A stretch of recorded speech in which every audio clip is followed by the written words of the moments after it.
Dengue, Zika, and chikungunya are arboviruses, whose vector is the Aedes aegypti mosquito. The presence and breeding of these mosquitoes in urban environments is the result of an adaptation of the species after the devastation of its natural biomes and other human actions on nature that led us to visible climate changes. Aedes aegypti is now a homophilic mosquito, which needs proximity to humans for its survival. Its preferred habitat is formed by high urbanization and habitational density. To these aspects is added the preference for wet and hot environments. In these conditions, it usually places its eggs inside the domestic environment. They need water, a bottle cap enough for them to lay 100 eggs. In these conditions, it's observed that 85% of mosquito breeding grounds are in backyards, where rainwater finds condition to be retained. The disease is transmitted by the mosquito bite on a healthy individual after biting another infected human being. Although it can transmit the three types of virus, the predominance is dengue fever, which in 2019 infected 1.4 million Brazilians, causing more than 400 deaths. Although dengue does not have as high a mortality rate as COVID-19, it's a highly disabling disease, which usually requires about 2 weeks of leave from work and daily medical treatment. Thus, the disease overwhelms the health system and increases medical expenses in addition to great economic losses due to lost workdays. Such aspects are still amplified because in the southern region of Brazil, the most populous, summers are hot and humid, which leads to the concentration of cases during the season. The conditions given for the mosquito proliferation found a perfect environment and precarious condition of social housing in Brazil. This includes the 4 million houses built through the governmental program named Minha Casa Minha Vida. The poor quality of houses, jointly with the social inequalities existing in social housing developments, made these neighborhoods vulnerable to dengue fever. In the city of Uberlândia, for instance, more than 70% of the 38,000 cases of dengue occurred in some of the Minha Casa Minha Vida program construction. Among them is the shopping park, a social housing development with 4,000 semi-detached houses.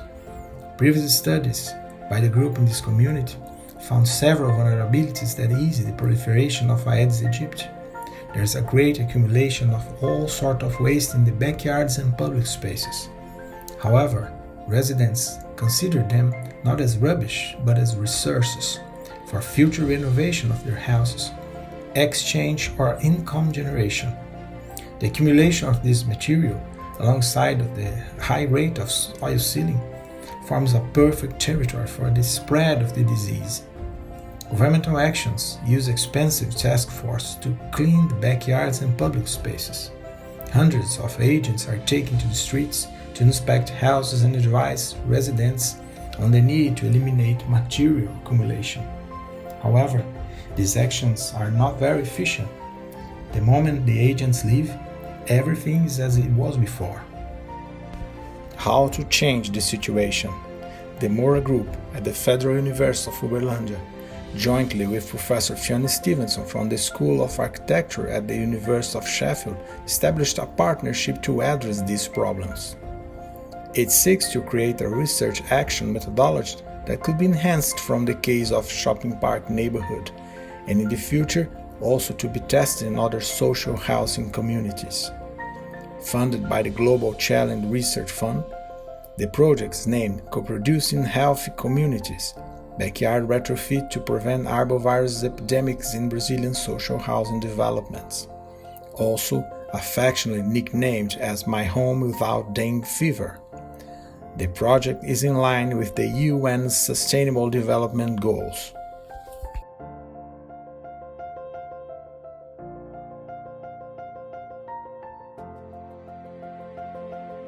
From previous studies in the community, the team found that the fundamental issue to the project would be the relationship between the residents' practices and the configuration of the built environment. Therefore, we chose as a methodological approach to work with co-production, theory of change, and practice theory. The team don't just want to design studies and find solutions, but to co-produce lasting change that contribute to a healthier and more resilient community. To achieve this goal, we sought a partnership with a key NGO, Estação Vida, which has been working for nearly 30 years offering educational activities and enjoys great respect and trust from the neighborhood.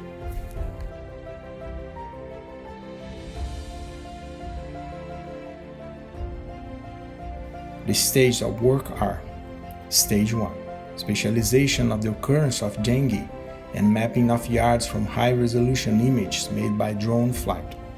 It seeks to map the territory in search of the most favorable place for mosquito proliferation. Triangulation of the results from backyard mapping with the incidence of dengue fever in the neighborhood in 2019.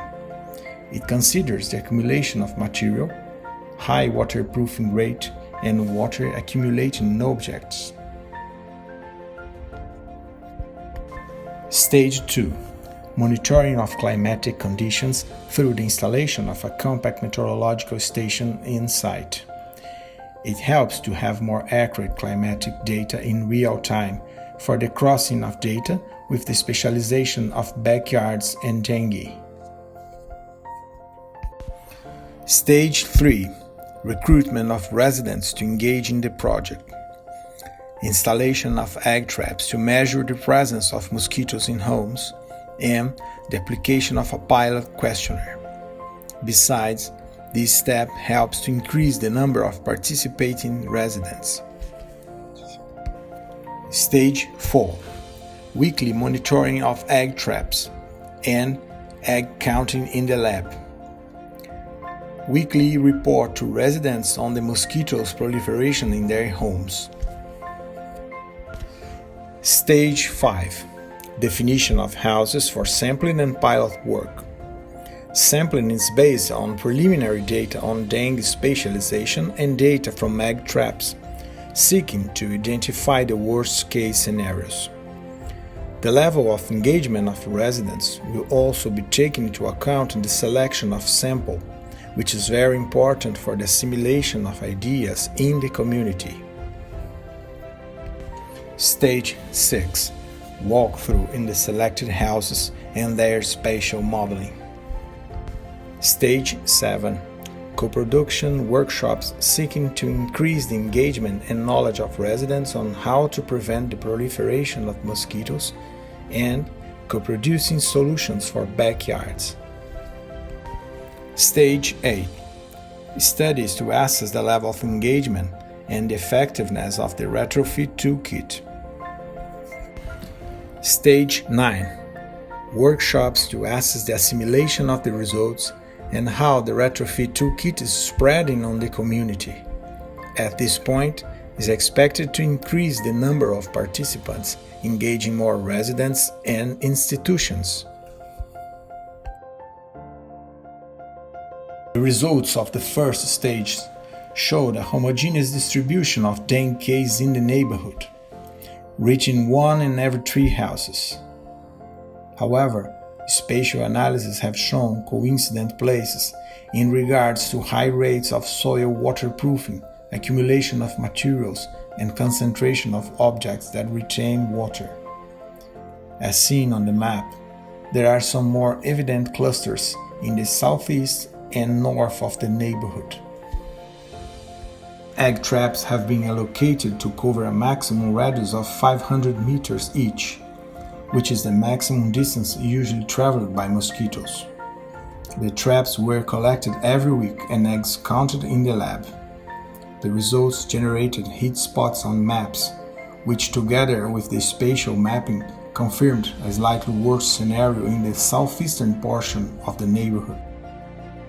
On the other hand, working together with the NGO Estação Vida to identify residents with active participation and community leaders, it has been concluded that the sample should be slightly south of the neighborhood. The chosen area is the core of social life in the community and also presented very favorable conditions for mosquito proliferation. After defining the samples, an intense engagement work started with the application of 40 questionnaires and the detailing of 9 families that would participate in the final phases of the project.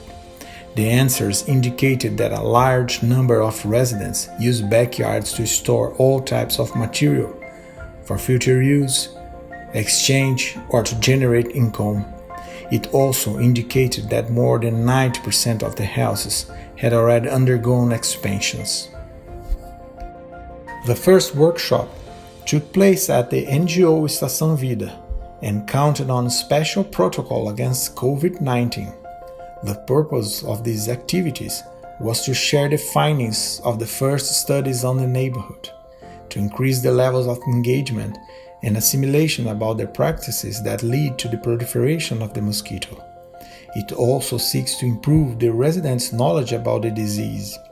The results could be seen in the second workshop, and they were very satisfactory, with a visible expansion of knowledge. Besides, during the discussions, it has been clear that changes in practices and engagement by residents are happening.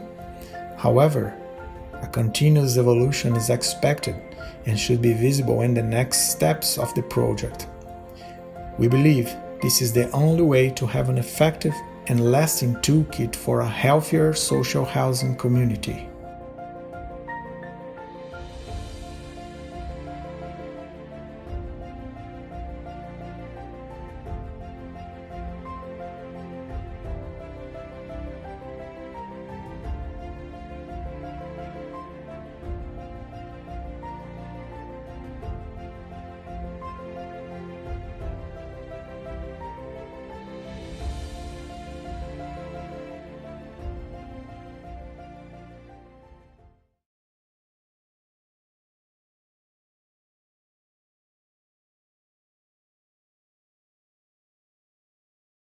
Well, hello everybody. Welcome to Understanding Society, the Sheffield Festival of Social Science from the Economic and Social Research Council and presented by the University of Sheffield. My name is Fionn Stevenson. I'm Professor of Sustainable Design at the University of Sheffield. And my colleagues with us today are Professor Fernando Gareffa and Professor Simone from the Federal University of Uberlândia. So we're just going to have a chat as a panel for the next 20 minutes or so about our project. And I hope you enjoyed the video. So we're just going to chat about what we've been doing on the project and how it's worked in Brazil and how we might think about it in the UK. So Fernando and Simone, maybe starting with you, Simone. Okay. How and why did you first get involved with the shopping park housing project? Okay, Fionn, thank you. Hi, nice to meet you.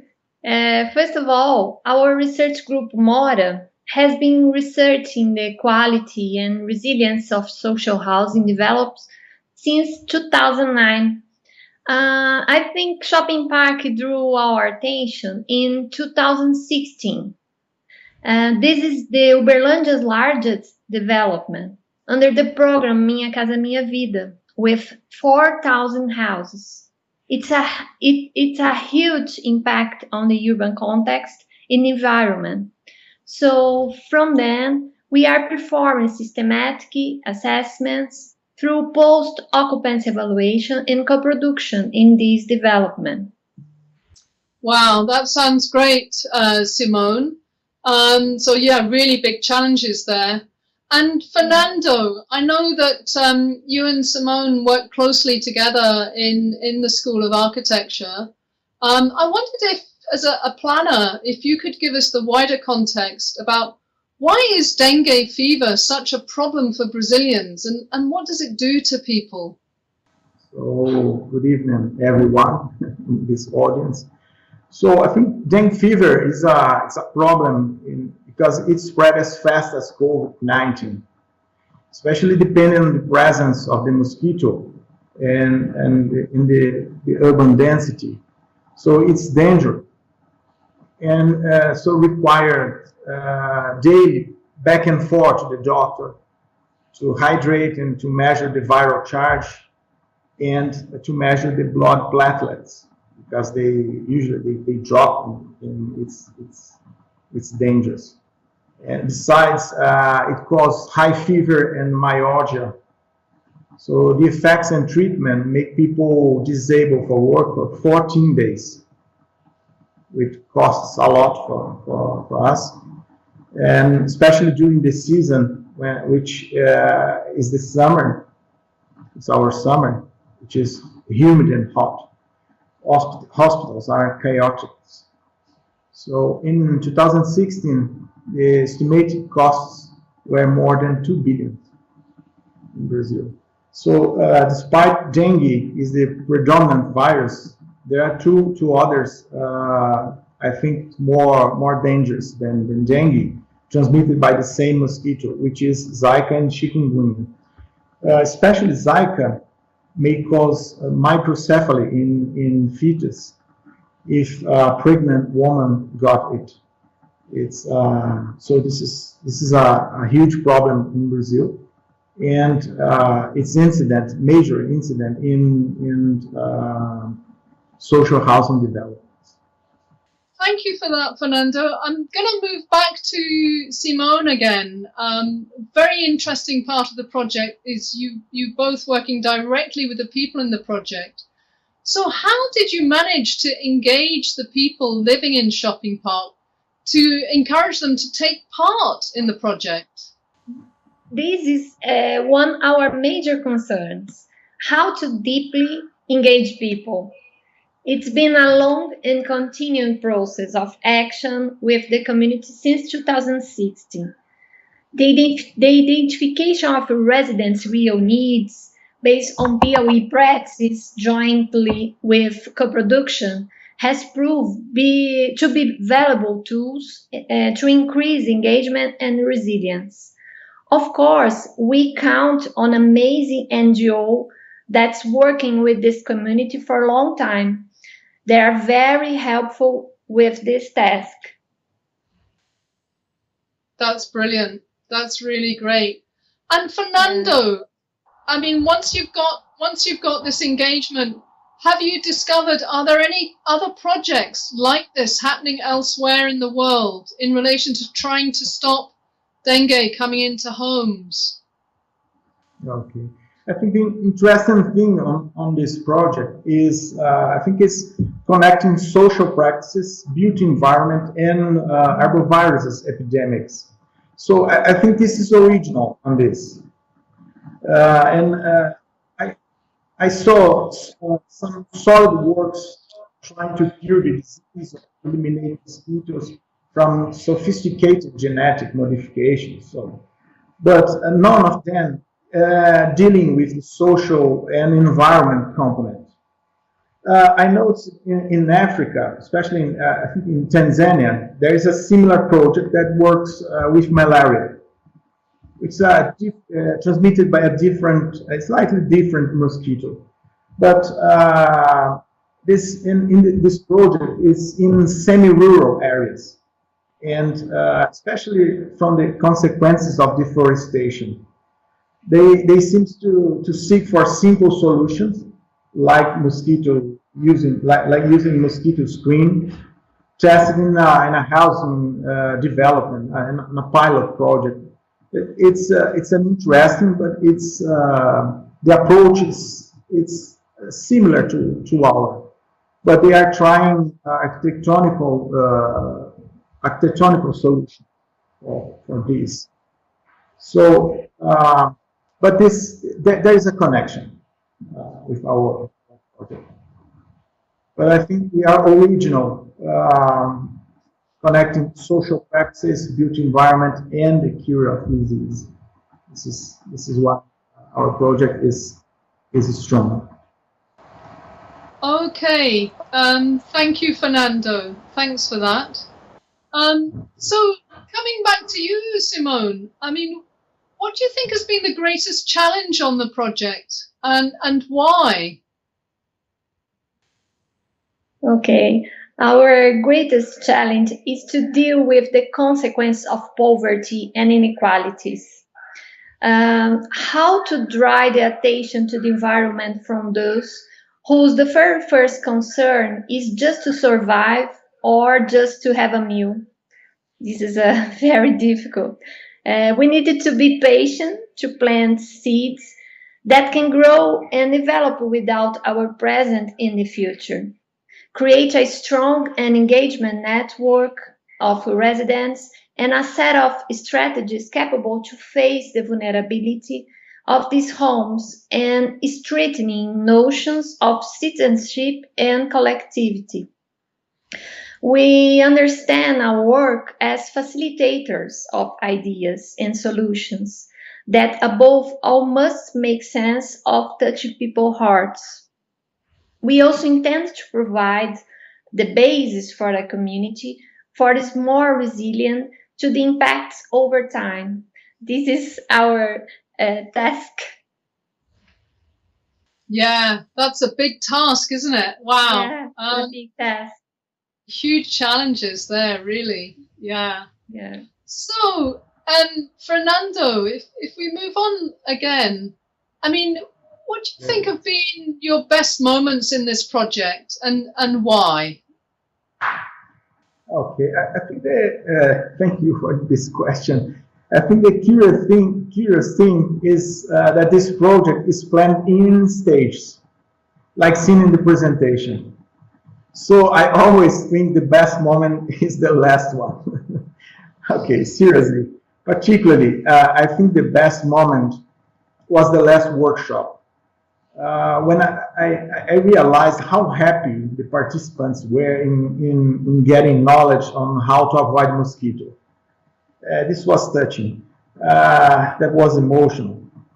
To look in their eyes and see the excitement to learn things they thought were inaccessible to them. They seem to barely wait to the end of the workshop to get home and tell other neighborhoods about their new achievements. That showed me we were in the right way. I think so. Yeah. Oh, that must have been a very good feeling when you managed to get that project going successfully, despite all the challenges. Amazing, really amazing.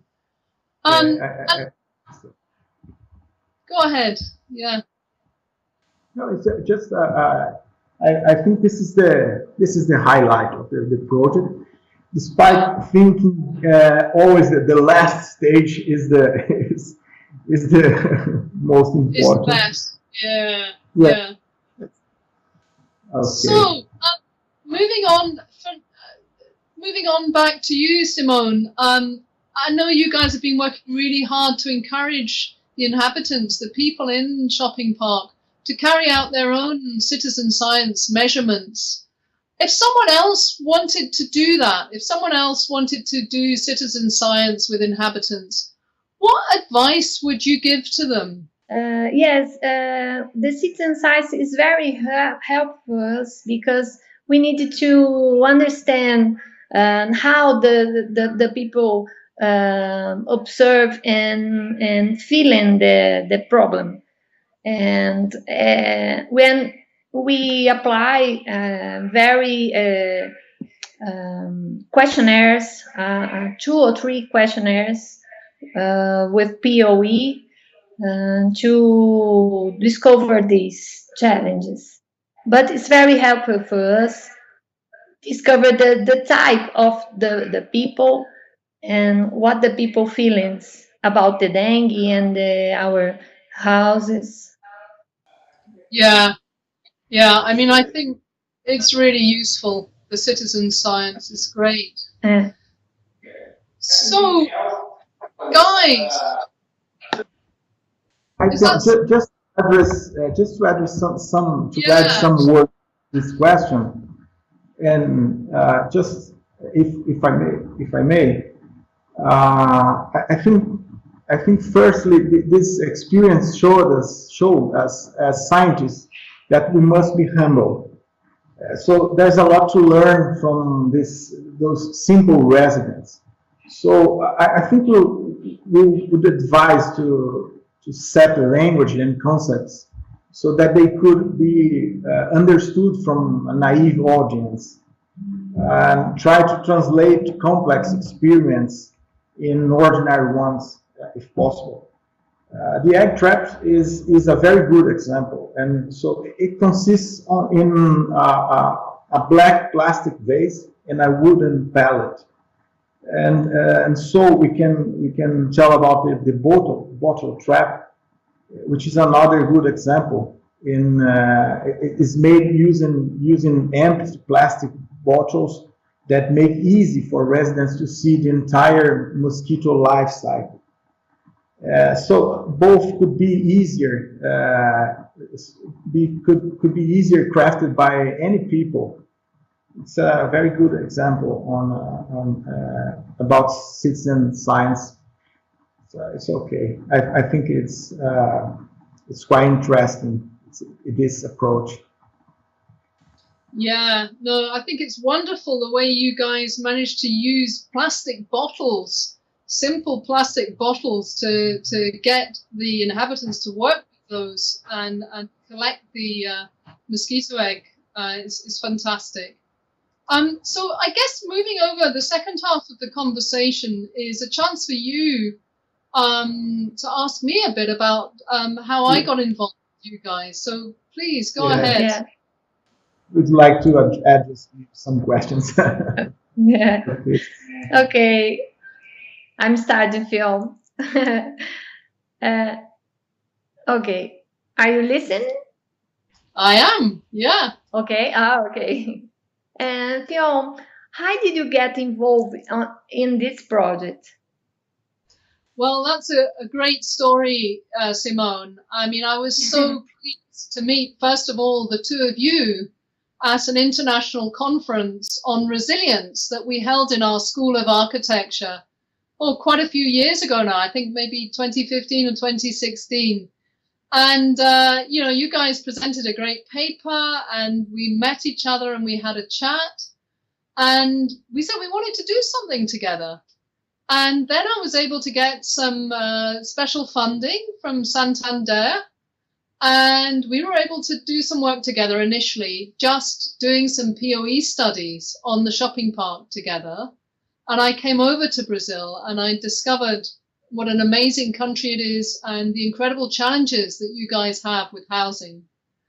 And we did all this great work, and you guys and your students did fantastic experiments, and you worked so closely with the inhabitants. And after you'd completed that work, we had a look together at how we could take the next step in the research. And we realized that one of the big challenges in Shopping Park was indeed disease. That's a key part of resilience. How do we prevent disease? And so we were very fortunate to be able to get some funding from the university to work together again. And, it's just been great. I've really enjoyed it. And it's so good to have international colleagues who are as passionate as I am about housing and improving housing performance. So that's how I got involved. Wow, nice, Fionn, and it's a pleasure to have you with us in this project. So I have another question for you, which is I have my own point of view of this, but I would like to hear from you. What are the key challenges working on international research projects in developing countries? Yeah, this is an important question. We live in a global world. And, with COVID, in a strange way, although it's kind of cut us off, at the same time, it's connected us internationally more than ever, especially digitally. And yet there are real challenges. It's one thing to do a research project in your own country where you understand your own culture and you speak your own language and you understand the place that you're working in. And then it's quite another to work with colleagues in another country who have a very different environment. I'm in the UK where it's quite cold and damp often. And, you guys are in Brazil where it can be quite hot and warm, and it's a very different climate. And at the same time, we have very different cultures. So I think, one of the biggest challenges for me working with you guys in Uberlândia is really to try and understand your culture a bit more, understand what makes things tick for you guys. How do you guys communicate with each other, for example? And, trying to get inside your heads a bit through this different culture. So I think, it's been quite challenging. I think there are other challenges as well, because, of course, we have, as a result of our cultures, we have very different standards and rules. We have very different understandings of housing. Of course, we have things in common in relation to how we live in our homes. But at the same time, Brazilians have a different lifestyle in some ways to citizens in the UK's in the housing. I mean, in the UK, we don't live outdoors as much as you guys do. And actually, that makes living in the home quite a different experience. So I think overcoming the barrier of different understandings about what the home is and how we live in our homes was a big challenge for me to start with. How was it for you? Wow. I think for us there is some language barrier. I think, but I think we can learn a lot from your methodology, especially the social methodologies. I think it's the summit of our partnership is to learn from you that social methodologies we not often use in Brazil, and to see how useful it is to use in that communities, in our communities. I think it works pretty well. It matched with our built environment assessment methodologies, and I think it was a wonderful wedding with you. I like that idea of a wedding. Yeah, it's a wedding. Okay, really fine. So, Fionn, what lessons do you think can be transferred from this project to other projects looking at diseases in housing environments? Yeah, I think that's important to think about, is when we do this international research, obviously we can help each other, but what's really interesting is the transferable lessons from both the process and the findings. So I'd say there's two ways in which this work can contribute to other countries. So the first way is actually through the development of the methodology, because I think we have developed a pretty unique methodology for working with people in their homes directly and using this citizen science approach and this co-production approach to work with inhabitants in order to develop, co-produce solutions.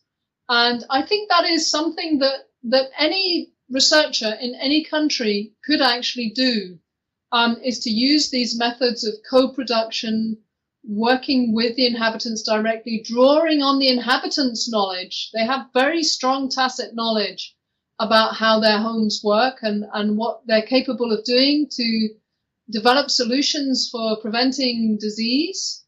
So I think, the method that we use can be transferred.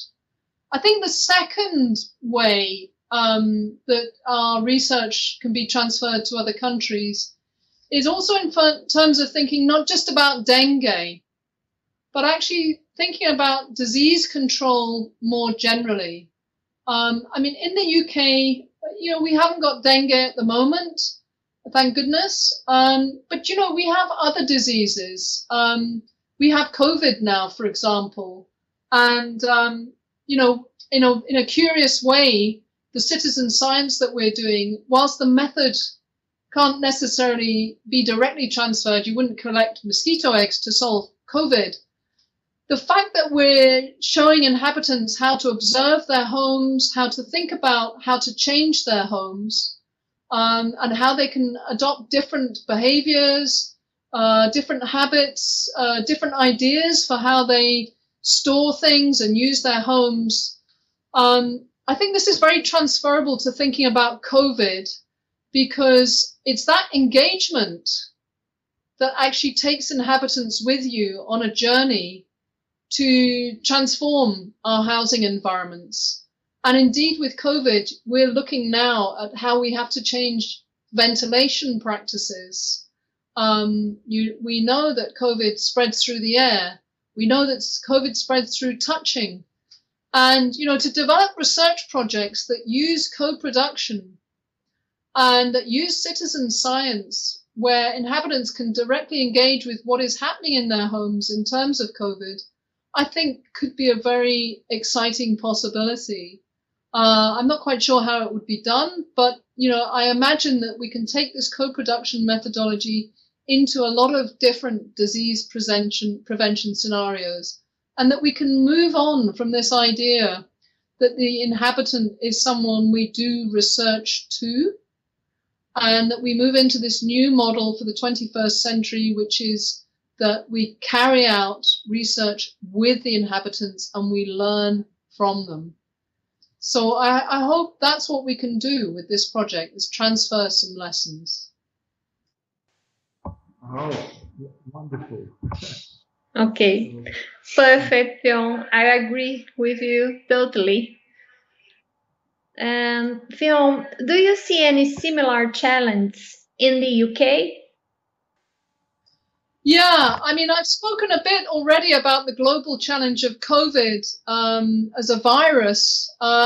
Yeah. I think there are other diseases in the UK that we don't talk about so much, but they do exist in small amounts, like tuberculosis. We also have a big challenge with influenza in the UK. But then also we have a lot of diseases related to the cold and damp here, particularly asthma. And again, I see a big opportunity for us to use citizen science and co-production to look at ways to make our houses resistant to problems with asthma inside the home. Asthma is a very, very big problem for the UK. We have millions of people using ventilators for breathing with, in little hand ventilators to open up their lungs. In terms of citizen science challenge, I think the challenge in the UK is how we encourage people to feel their own power. Because unlike Brazil, I was amazed how resilient the residents and yourselves are already in Brazil. And that's because your government, maybe the state, is not quite as strong as it is in the UK. In the UK, we have a very strong history of state intervention, very heavy regulation, lots of government controls. And in some ways that's quite good. Everybody knows what's what. But in other ways, it can be a bit disempowering for the citizens, because they feel like, oh, well, it's up to the government to do something. In Brazil, they don't say, oh, it's up to the government to do something. They just get on with it, and they're so resilient. But, in the UK, I think we do need to encourage our citizens to be a bit more self-reliant, and also to realize their own power, that actually they can take more control of their home environments, and they can work together with researchers to co-produce ways of improving their home environment. So I think that's quite a challenge for citizen science, is how we actually help people in the UK to understand that doing things for yourselves is empowering, and it's not a negative thing. Yeah, in Brazil it's the same. In our project, we intend to get together a strong and engaged group of residents and who remain frequent in activities. An important issue is that residents are the center of the activities, understanding their place in the neighborhood and empowering themselves. Yes, this is a great idea. Okay. And Fionn, I'm concerned now about the future of our wedding, as I told before. So I'd like to ask you, what do you hope to do next after this project? Okay, that's a good question. I'm conscious we're running out of time, so I'm going to make it quite short. Obviously, the big thing we hope for is to get the next stage of the project, because this is a pilot project that we're looking at in a very big housing development in Uberlândia. But this housing development is just one of 4 million people living in different housing developments of a similar type to the one in Shopping Park. They're all called Minha Casa. And this was a Brazilian government initiative to develop a lot of affordable housing very quickly.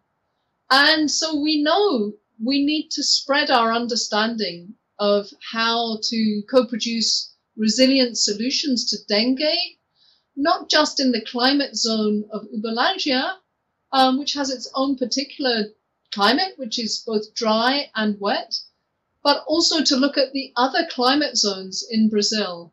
And if I was to be really ambitious, I'd also say we would like to work transnationally and work together with our colleagues in African countries who are also working on this issue to understand what the commonalities might be between continents as well. So I think we have big ambitions for future work in this area. And with that, Fernando and Simone, I'm going to bring our discussion to a close. And thank you both very much. And now we'll pass on to the question and answer session. So thanks both a lot, and we'll move on.